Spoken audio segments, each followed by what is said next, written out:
Hari pertama di apartemen.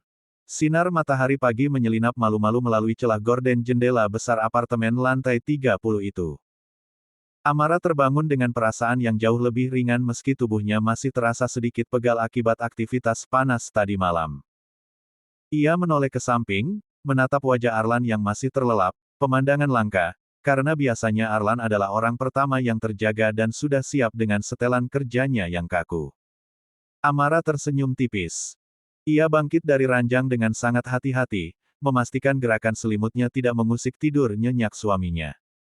Ia memungut kemeja arkan di lantai, lalu melangkah keluar kamar. Saat melewati ruang makan dan menatap meja marmer hitam yang berdiri kokoh di dapur, langkah Amara mendadak terhenti. Wajahnya seketika panas, memerah hingga ke ujung telinga. Bayangan kejadian semalam terlintas begitu jelas. Bagaimana Arlan mendudukkannya di atas meja yang dingin itu? Ya Tuhan, malu sekali kalau diingat, gumamnya sambil menutup wajah dengan kedua telapak tangan. Meja marmer itu kini bukan sekadar furnitur baginya, melainkan saksi bisu kemarahan dan cinta Arlan yang meledak-ledak. Amara menggelengkan kepala, mencoba mengusir pikiran Mimikro M itu dan beralih ke tugas utamanya pagi ini. Ia melangkah menuju kulkas dua pintu yang besar, yang kemarin sore sudah diisi penuh oleh asisten Arlan. Saat membukanya, ia terpaku melihat deretan bahan makanan premium, daging wagyu, keju impor, hingga sayuran organik yang masih sangat segar. Masak apa ya? Batinnya bimbang. Jari-jarinya meraih seikat bayam, beberapa butir telur ayam kampung, tempe, dan bumbu-bumbu dasar seperti bawang merah, bawang putih, dan cabai. Tanpa sadar, tangannya mulai meracik bahan-bahan yang biasa ia masak di desa dulu. Ia memetik bayam dengan cekatan, mengiris bawang dengan ritme yang teratur, dan mulai menyiapkan ulekan kecil untuk membuat sambal terasi. Namun, di tengah kesibukannya, rasa cemas mulai merayap. Amara berhenti sejenak, menatap panci sup bayam bening dan tempe goreng yang sedang ia siapkan. Apa Mas Arlan bakal suka? Gumamnya ragu. Dia kan terbiasa makan masakan koki di mansion. Bagaimana kalau dia merasa masakan ini terlalu kampung? Terlalu sederhana. Ketakutan itu nyata.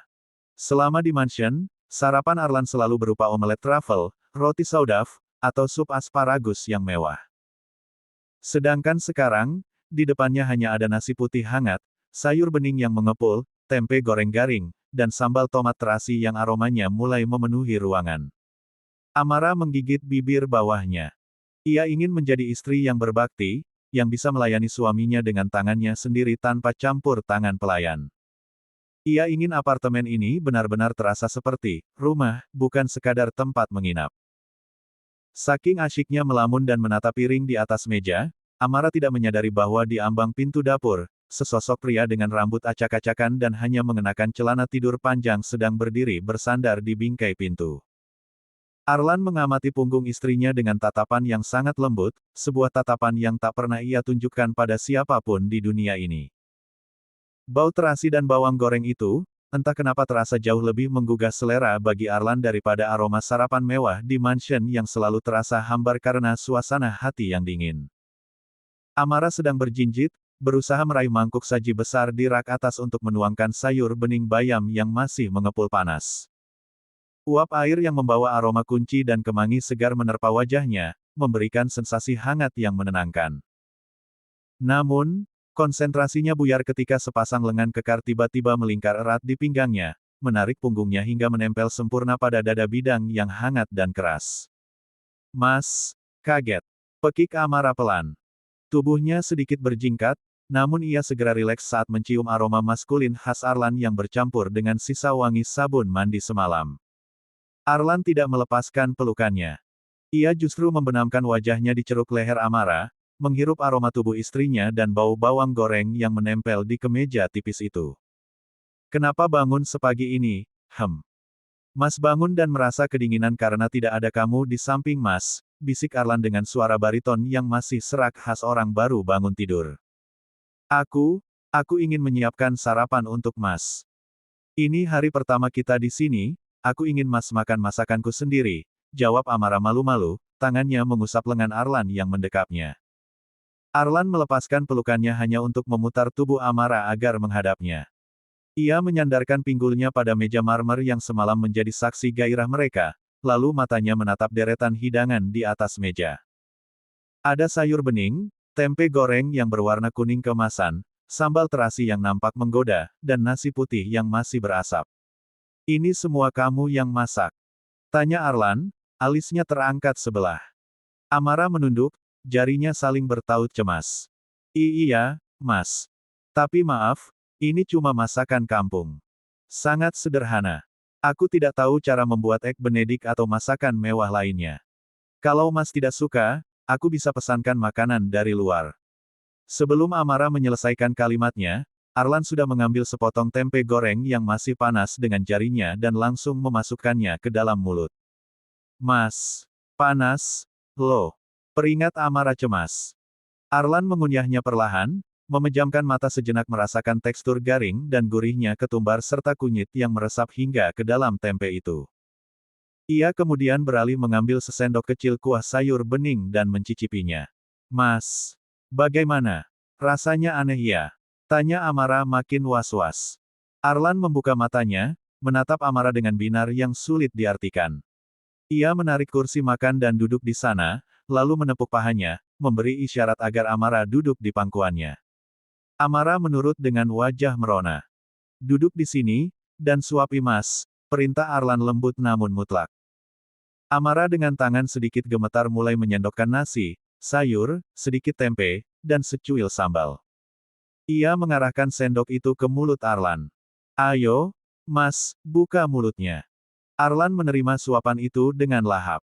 Rasa manis alami dari jagung manis dalam sayur bening, bertemu dengan pedasnya sambal terasi dan gurihnya tempe, menciptakan ledakan rasa yang begitu jujur di lidahnya. Sesuatu yang belum pernah ia temukan di restoran bintang 5 manapun.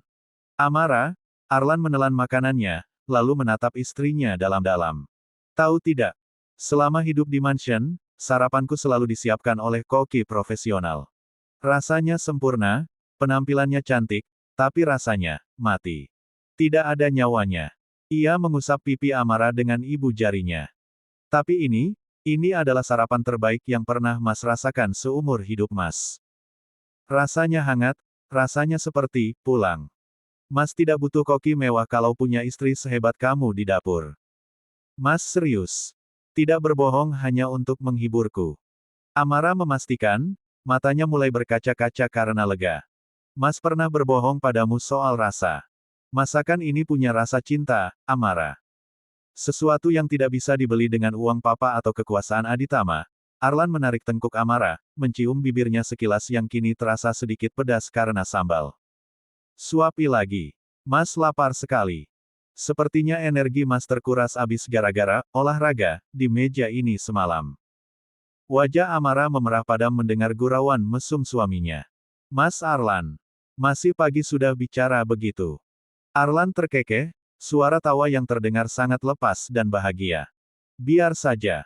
Di apartemen ini tidak ada pelayan yang menguping, tidak ada mama yang menghakimi. Hanya ada aku, kamu, dan Kenzo yang mungkin sebentar lagi bangun. Jadi, suapi suamimu ini sampai kenyang, Nyonya Aditama. Amara tersenyum lebar, ia kembali menyendokkan nasi dengan penuh sukacita. Di ruang makan mewah itu, untuk pertama kalinya Arlan merasakan apa itu arti rumah yang sesungguhnya, bukan tentang seberapa besar bangunannya, tapi tentang siapa yang menyambutnya dengan kasih sayang di dalamnya. Suasana dapur apartemen itu terasa begitu hidup. Bunyi gemericik air dari wastafel beradu dengan dentingan piring yang saling bersentuhan. Arlan, sang CEO yang biasanya hanya menyentuh pena mahal dan dokumen miliaran rupiah, kini berdiri di samping Amara dengan tangan yang dipenuhi busa sabun.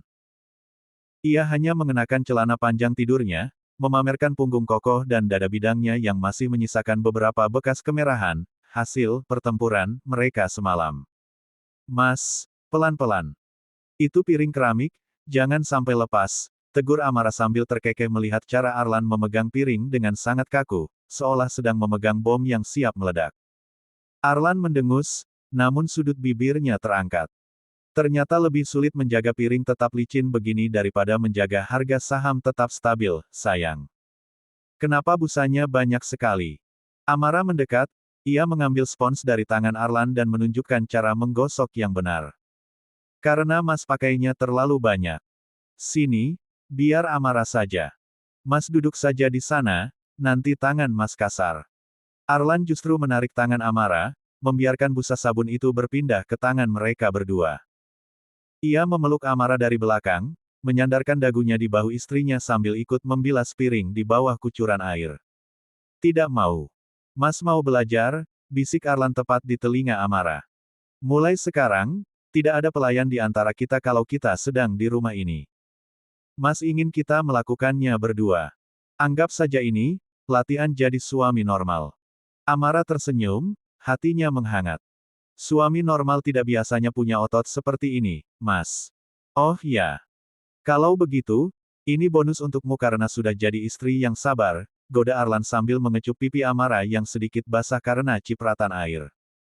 Candaan mereka terhenti ketika sebuah suara yang sangat akrab terdengar dari arah kamar sebelah. Uek, uek. Suara tangisan Kenzo pecah, awalnya pelan namun dengan cepat berubah menjadi lengkingan khas bayi yang baru bangun tidur dan mencari perhatian. Jagoan kecil kita sudah bangun, ucap Arlan, segera mematikan keran air. Amara buru-buru mengelap tangannya yang basah ke serbet. Pasti dia lapar atau popoknya penuh. Aku cek dulu ya, Mas. Mas ikut, sahut Arlan. Amara berjalan setengah berlari menuju kamar bayi yang letaknya tepat di samping kamar utama. Begitu pintu dibuka, nampak Kenzo sedang berbaring telentang, kaki gempalnya menendang-nendang udara, dan wajahnya sudah memerah karena menangis. Sayang, Mama di sini, ujar Amara lembut sambil mengangkat bayi itu ke dalam pelukannya. Kenzo seketika mereda tangisannya begitu merasakan aroma tubuh Amara. Ia menyembunyikan wajahnya di dada Amara, mencari kenyamanan. Tubuh bayi itu nampak semakin gempal dan sehat, pipinya yang cubi bergoyang saat ia sesenggukan kecil. Lihat dia, Mas. Sepertinya tidurnya nyenyak sekali sampai bangun-bangun langsung protes begini, kata Amara sambil menimang Kenzo. Arlan mendekat, mengelus kepala Kenzo dengan jemarinya yang besar. Dia tahu ayahnya sedang bersantai, jadi dia tidak mau kalah. Halo, jagoan papa. Nyenyak tidurnya di rumah baru. Kenzo menatap Arlan dengan mata bulatnya yang masih berair, lalu memberikan senyum kecil yang menampakkan gusi merah mudanya. Dia senang, Mas. Lihat, dia tidak takut meski ini tempat baru, ucap Amara haru. Arlan merangkul bahu Amara, membawa istri dan anaknya ke dalam satu pelukan yang erat. Di ruangan yang jauh lebih kecil dari kamar di mansion dulu, Arlan justru merasa ruang hatinya jauh lebih luas. Terima kasih, Amara. Untuk pagi ini, untuk sarapannya, dan untuk tetap di sampingku, bisik Arlan tulus. Amara mendongak, menatap mata suaminya. Terima kasih juga sudah membawa kami ke sini, Mas. Arlan melangkah menuju kamar utama dengan sisa senyum yang masih tertinggal di bibirnya. Mandi pagi ini terasa berbeda. Tidak ada lagi tekanan udara yang berat seperti saat ia berada di mansion. Ia memilih setelan jas charcoal grey yang dipadukan dengan kemeja putih bersih yang sudah disiapkan Amara sejak semalam. Setelah menyisir rambutnya dengan rapi, ia membiarkan kerah kemejanya terbuka, memegang sehelai dasi sutra berwarna biru dongker di tangannya. Sementara itu, di kamar bayi, Amara sedang sibuk dengan dunianya sendiri. Suara tawa kecil Kenzo dan bunyi mainan bebek karet terdengar bersahut-sahutan. Amara baru saja selesai memandikan Kenzo dengan air hangat yang beraroma sabun bayi yang lembut. Ia dengan cekatan menaburkan bedak, memakaikan minyak telon yang menghangatkan perut buncit sang bayi, hingga akhirnya memakaikan setelan baju monyet bergambar beruang. Nah, sekarang jagoan mama sudah tampan dan harum, puji Amara sambil mencium gemas kedua pipi gempal Kenzo yang memerah sehat. Kenzo memekik girang, tangan kecilnya mencoba menarik helai rambut Amara yang tergerai. Arlan muncul di ambang pintu, bersandar di bingkai kayu sambil memperhatikan interaksi manis itu. Pakaian kerjanya nampak sempurna membungkus tubuh atletisnya, namun ada sesuatu yang sengaja ia biarkan berantakan. Sayang, Mas tidak bisa menemukan simpul dasi yang pas pagi ini, bohong Arlan dengan nada suara rendah yang dibuat-buat pasrah. Amara menoleh, melihat suaminya yang nampak sangat berwibawa namun sekaligus terlihat manja di matanya. Ia meletakkan Kenzo dengan aman di dalam playpen yang penuh mainan, lalu melangkah menghampiri Arlan. Masa CEO hebat begini tidak bisa pakai dasi sendiri. Biasanya juga mandiri kalau di kantor, goda Amara sambil berdiri tepat di depan Arlan. Ia meraih ujung dasi dari tangan suaminya, lalu mengalungkannya di leher kokoh Arlan. Jarak mereka begitu dekat hingga Amara bisa mencium aroma parfum maskulin Arlan yang bercampur dengan bau sabun segar. Dengan jari-jari yang lincah, Amara mulai membentuk simpul dasi tersebut. Namun, Arlan tidak tinggal diam. Seolah tidak tahan melihat istrinya yang begitu fokus, tangan Arlan mulai bergerak nakal. Satu tangannya melingkar di pinggang ramping Amara, sementara tangan lainnya mulai meraba lembut lekuk tubuh istrinya dari pinggang naik ke arah punggung, lalu turun perlahan ke pinggul. Mas, fokus, nanti simpulnya miring, tegur Amara, mencoba tetap konsisten dengan pekerjaannya meskipun nafasnya mulai sedikit tidak beraturan akibat sentuhan Arlan. Mas sedang fokus, sayang. Fokus pada milik Mas yang paling berharga, sahut Arlan dengan suara serak. Telapak tangannya yang hangat kini meremas pelan bokong Amara, membuat gadis itu tersentak kecil dan tanpa sadar merapatkan tubuhnya ke dada Arlan. Amara mengerucutkan bibirnya dengan lucu, menatap Arlan dengan sorot mata yang mencoba untuk terlihat marah namun justru nampak sangat menggemaskan. Mas Arlan nakal ya. Masih pagi, loh. Nanti Mas terlambat ke kantor. Arlan terkekeh melihat ekspresi istrinya. Ia menangkup wajah Amara, menatap mata bening itu dengan penuh pemujaan. Menikahi wanita yang terpaut usia 10 tahun lebih muda darinya benar-benar membawa warna baru dalam hidup Arlan yang dulu abu-abu. Kepolosan Amara, cara gadis itu merajuk, hingga caranya melayani Arlan dengan tulus, membuat Arlan merasa jiwanya kembali muda. Ia merasa bukan lagi pria dingin yang kaku, melainkan pria yang penuh gairah yang ingin selalu memanjakan wanitanya. Terima kasih sudah membuat Mas merasa seperti remaja lagi setiap hari, bisik Arlan, lalu ia menunduk untuk mencuri ciuman singkat namun dalam di bibir Amara yang cemberut itu. Dasinya sudah sempurna. Sekarang, Mas benar-benar harus pergi sebelum Mas berubah pikiran dan malah membawamu kembali ke ranjang. Amara tersenyum malu, ia merapikan kerah kemeja Arlan untuk terakhir kalinya. Hati-hati di jalan, Mas. Jangan lupa makan siang. Arlan mengangguk, ia mengelus kepala Kenzo sebentar sebelum akhirnya melangkah keluar unit apartemen dengan langkah tegap dan semangat yang baru. Di balik pintu yang tertutup, Amara menarik napas panjang, merasakan kebahagiaan yang begitu utuh.